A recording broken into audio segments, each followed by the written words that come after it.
Hello and welcome to our literature evening. Tonight we'll be talking about a short story named To Hell with Dying by Alice Walker. First, we'll talk a little bit about Alice Walker's life and her body of work. We'll also discuss the elements of a short story, the differences between a short story and a novel. And finally, we'll read the short story itself. I'll be happy to read to you. And you will also have an opportunity to read out loud, practice your pronunciation, and learn something more about English using literature as a tool. Raise your hand if you wish to read, and I'll welcome you into reading together. So let's get started. How many of you have heard of the color purple? Many of you may have heard of the movie made in the mid-80s about Celie's journey through life and her struggles with an abusive husband and a racist society. The movie script, of course, took a tremendous departure from the original book, but this movie may have been what put Alice Walker on the map to those people who weren't perhaps literature connoisseurs, but who had an interest in movies. When literature makes that leap into pop culture, somehow a positive thing comes out of it. People will want to read a book because they love the movie. The magic of touching the pages of a book, reading it, absorbing the knowledge it possesses. This is why we're here. Literature will be the tool, this magic, fantastic tool we're going to use tonight to practice English and also learn more English in this process. We're going to learn words and expressions, and literature will give us all of this and much more. So let's get started talking about Alice Walker. Alice Walker is a brilliant African American writer from Georgia. She has won the Pulitzer Prize. She has also won the American Book Award. Her father was a brilliant man, fantastic mind, but all his access to education that was really limited, and he felt that perhaps if his kids got an education there would be a great barrier between them. So he resented Alice Walker for getting an education, for getting ahead in life. Her mother, on the other hand, Minnie Walker, Alice Walker's mother, she encouraged her ever since she was little. Ever since she was a little girl, 4 years old she was, when she started with what most people will start first grade when they are about 6 or 7. She was 4 when she started. Her mother enrolled her in first grade and then dismissed her from the chores at home so that she could go and get an education. She could read more, she could learn more, become a better individual. And this magic happened because she became this fantastic writer. Her journey through life is what made her the incredible writer she is. So one event that took place in her life when she was 8 years old, accidentally, her brother shooting a BB gun accidentally hit her in the eye. And she felt really self-conscious after she became blinded in that eye. And she recoiled. She started to spend a lot of time on her own, studying, reading, and writing. She poured her soul, all her sentiment, into her writing. So the magic happened. From something very sad that happened to her, she grew from that experience and went on to publish tremendous, amazing books. If you want to read more about Alice Walker, there is a fantastic site called alicewalkersgarden.com.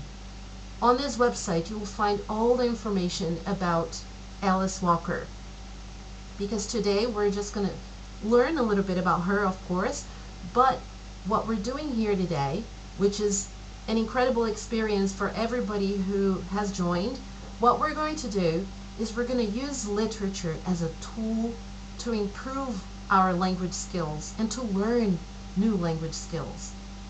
And we're at a library. What better place to do this than a library? That's why Brilha has chosen the library for this event, and it is free of charge because, first of all, there is no price for knowledge.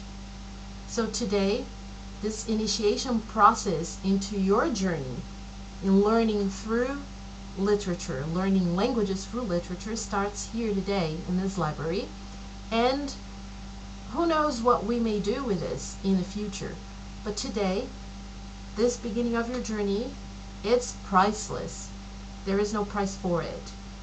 What we're doing today, we're reading through the short story together, and I would like to give you some insight also, literary insight, into things that people may not be very familiar with, so you can take that knowledge home with you.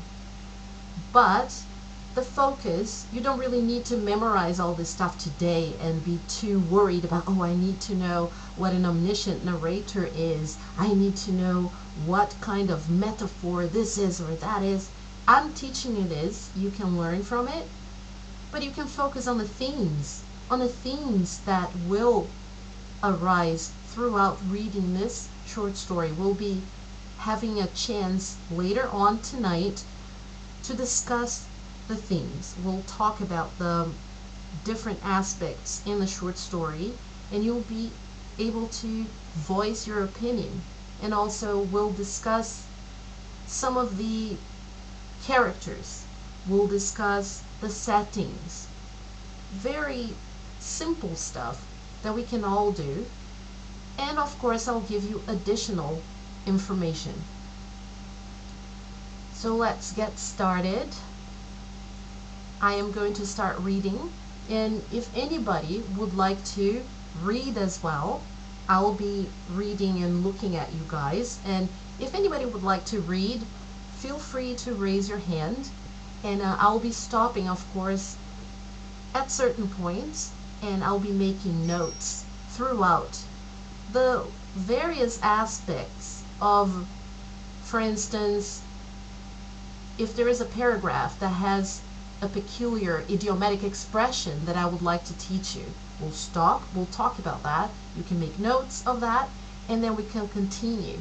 And then we can also find perhaps a figure of speech that's very interesting, and then we'll stop and talk about that also. But we will be reading together if everybody wishes to do so, but I'll be happy to read the whole thing if nobody else wants to read. But you do have a voice here tonight, and you will have an opportunity. So let's get started. To Hell with Dying by Alice Walker. To hell with dying, my father would say. These children want Mr. Sweet. Mr. Sweet was a diabetic and an alcoholic and a guitar player, and lived down the road from us on a neglected cotton farm. My older brothers and sisters got the most benefit from Mr. Sweet, for when they were growing up, he had quite a few years ahead of him, and so was capable of being called back from the brink of death any number of times, whenever the voice of my father reached him as he lay expiring.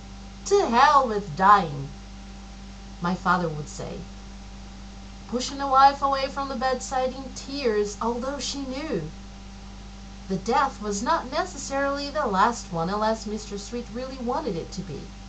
These children want Mr. Sweet, and they did want him, for at a signal from father they would come crowding around the bed and throw themselves on the covers, and whoever was the smallest at the time would kiss him all over his wrinkled brown face and tickle him so he would laugh all down in his stomach, and his mustache, which was long and sort of straggly, would shake like a Spanish moss, and also that collar.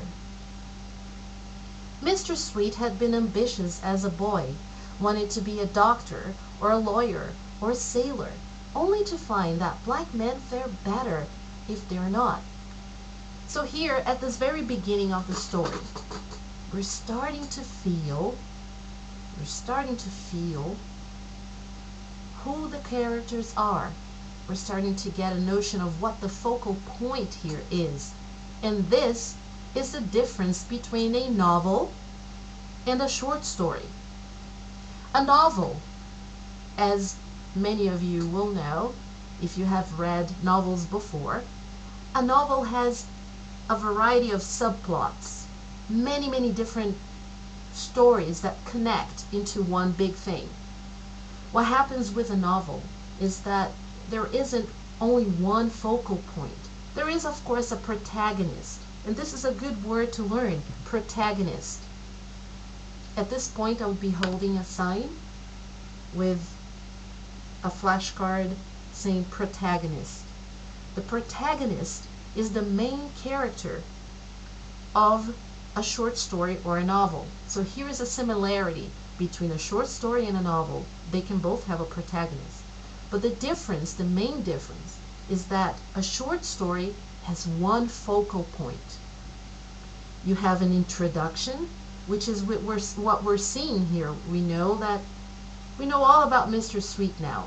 Well, not all, but we know quite a bit about Mr. Sweet now. We know that he's an old man, he's a diabetic, he's an alcoholic. We're starting to get a feel of what the story is going to be about. We know that he is the focal point. That's the beginning, the introduction. A short story has an introduction where you get a feel for what the focal point is going to be.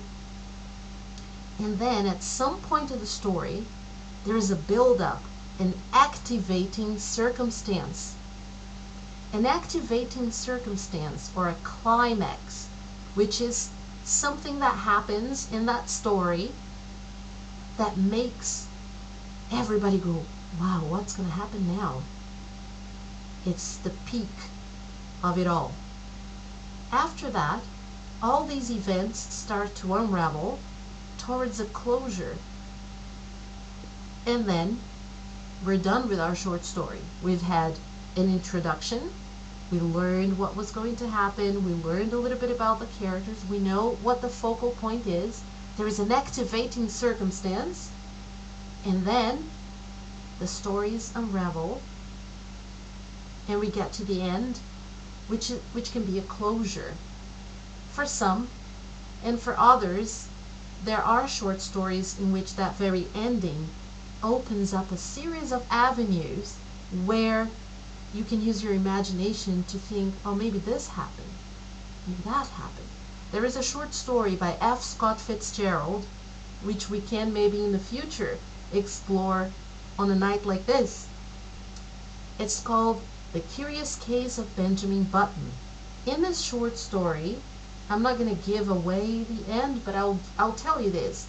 The ending of it leaves open avenues for you to think. But this is another story. Tonight we're dealing with To Hell with Dying by Alice Walker.